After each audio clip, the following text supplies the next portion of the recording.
at resilience, and maybe this is also different internationally, but when I look at the term of resilience, and I looked it up again, but I had an idea on that. So resilience is something that is usually on the humans. So I think assets cannot be resilient. I think it would not fit, and it means that you can adapt. It's something like adaptability, but more on a psychologic area. And therefore, I was thinking I would probably never use the word resilience together with assets, because it's in such another area. But that was my impression. So I would use other words for what we might mean with resilience of people, of individuals. So for assets, I think it's not a fitting term. I think a concept that connects all the things that we were talking about is really the idea of systems thinking. And we're not talking about discrete things or discrete resources. We're talking about how it all fits together. And I would agree with you, while an asset specifically isn't resilient, the system needs to be. And so I think that's the power of, Jim mentioned the multi-capital model that is getting used increasingly in the integrated reporting and thinking community. A lot of the ESG efforts, now coming under the umbrella of the International Sustainability Standards Board, which was just launched at COP last month. All of that is about getting to where we're trying to empower systems thinking. And I think all of those terms can apply to a system.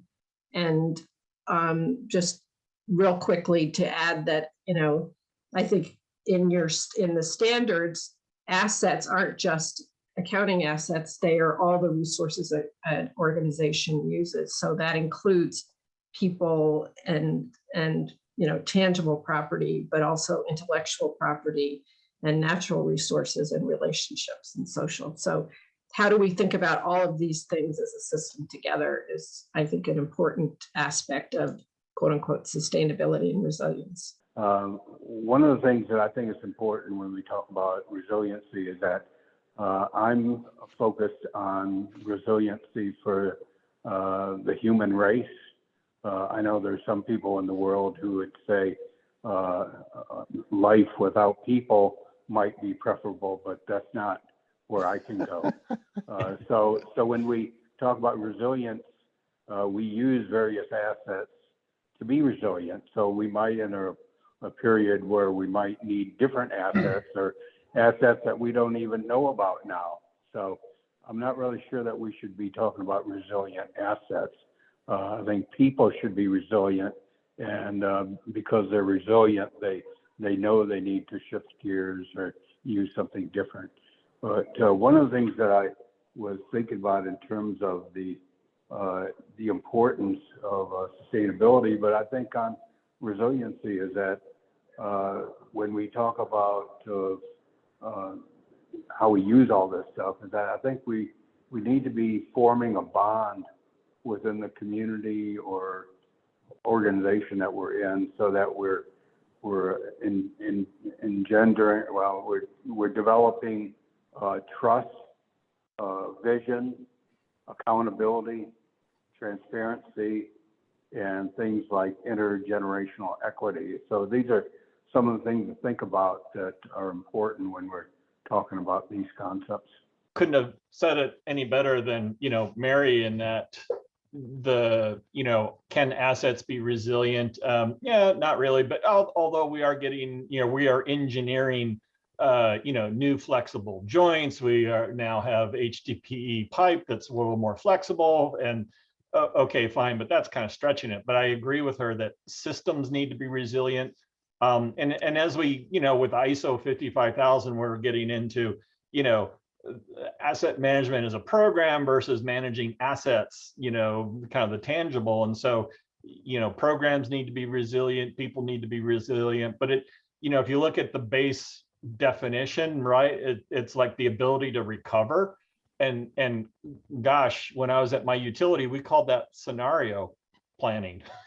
you know, okay, I hate to be, you know, mundane about that, but it's like, okay, to be resilient, I need to prepare and be able to recover from extremes, which seem to be happening. And so again, we would do scenario planning where we'd look at extreme events, natural, political, economical, personnel, and say, how are we going to be sustainable after recovering from this sort of, event? And so again, we just called it scenario planning. So, I agree with Mary, it's systems are resilient, but, from an asset management perspective, we should have an understanding of how our system's operating, how we'll continue to operate. Should something change to that understanding of, quote, normal operations, what do we do to become resilient? And we, kind of plan our response, put that in the bank and make sure we can bring that out when those scenarios may indeed occur. I agree with everything that was said here to a great extent. It's more of a mindset to me. Resilience is more of a mindset. It's kind of like a parameter or a constraint or whatever is the operating board you want to use when you prepare these plans. Like David mentioned, the scenario planning. So yes, we have more. We have HDPE pipe, which is more forgiving in a lot of ways. Yes, we have self-healing concrete at this point in our technologies, but those things are being engineered, created, discovered, developed because we have a resilience mindset. We know when the challenges are going to come towards us. When these extenuating circumstances happen, we acknowledge them today, anticipate, and design around it or plan around it. I would say resilience and sustainability are not really opposing, but they are about different things, because resilience is on the organization, on myself, like on the people. So how they can go, how can they prosper and go and exist? So it's about like the thing we are looking at, while sustainability is about how the organization or the individual or somebody who takes, how they cannot harm others and take their opportunities, whether it's today or in the future, whether it's the country or the people. So sustainability is about the others, more or less, and taking care of them with my own decisions, while resilience or risk management or scenario planning, it's all about the assets organization, the asset system itself. Is about what I plan, mine, egoistic, I could say, while sustainability is about the others. I think it's human nature to sometimes try to characterize these things in a hierarchy. And I think that's really counterintuitive in these cases. I think that they need to be thought of as related concepts that you need to take account of in balance. In terms of, we talk about business resilience, it's about adapting to disruptions. If you look at the historic sort of development of the business resilience concept, but in more modern thinking, it also includes the ability to adapt to opportunities. And so when you're looking at both recovery operations or looking at new investments or new markets, it's about the organisational system being able to adapt and harness its strengths to address those matters. So it's a key concept in asset management as well.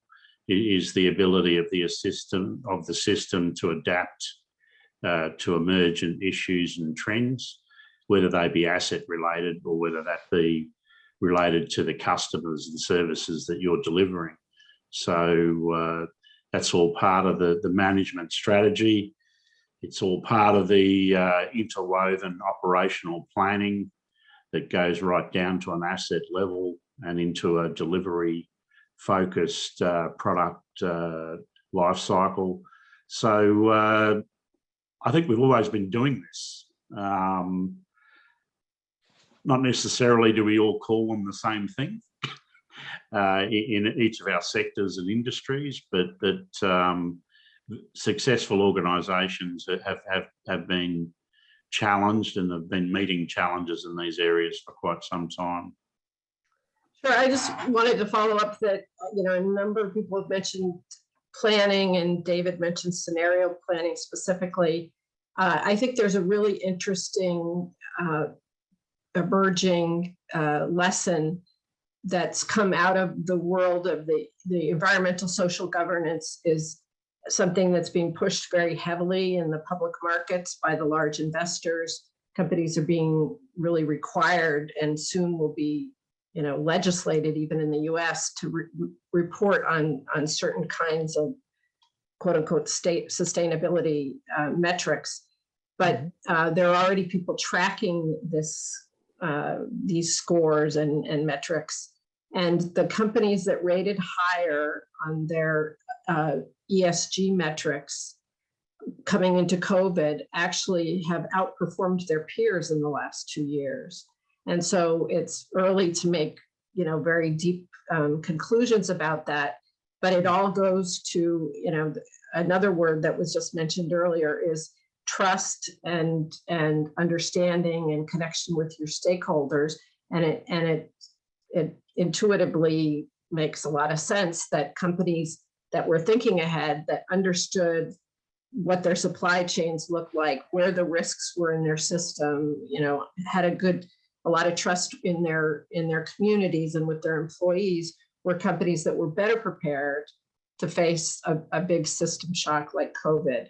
So again, it's you know, they often say the planning is more important than the plan, and the fact that you're thinking about this and considering this systems view, I think is a very powerful motivator and gives, we think, pretty good results.